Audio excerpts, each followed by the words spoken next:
ओडिशार जड़े विज्ञ सीनियर लीडर जी केन्द्र एजुकेशन मिनिस्टर अच्छा धर्मेन्द्र प्रधान नेतृत्व में नुआ एजुकेशन पॉलिसी आज आसी से एजुकेशन पॉलिसी रे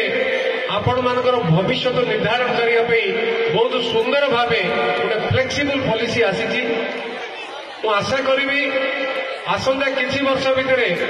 ओडिशार शिक्षा व्यवस्था रे एजुकेशन पॉलिसी को विप्लव आनिब शिक्षा व्यवस्था रे किंतु यह सत्वे मु गंजाम जिला को भल भाव देखिले मोर बड़ मो मनर कष्ट आसूची मु चिंता करुची जे ए जो जलवायु परिवेश यही 3 मिनिट कथा मु कहबी जलवायु खरा दिन हेले आमर दिगपहटी अंचल टेम्परेचर केते रहे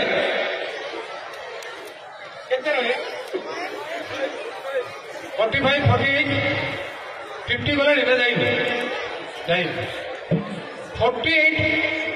डिग्री रहा ये स्वाभाविक अस्वाभाविक 48 डिग्री रे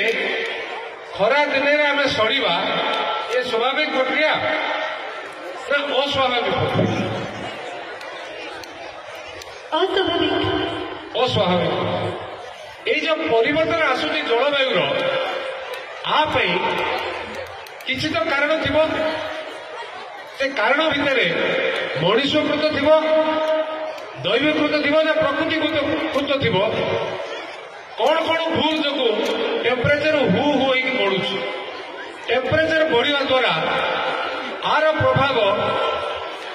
आम समाज उपरे परिवार उपरे कौन कौन पड़ुची या द्वारा अर्थनीति हो शिक्षा नीति हो स्वास्थ्य हो आमर आदाय चाष उपर हो कौन कौन प्रभाव पड़ुची पर केबे आलोचना होईची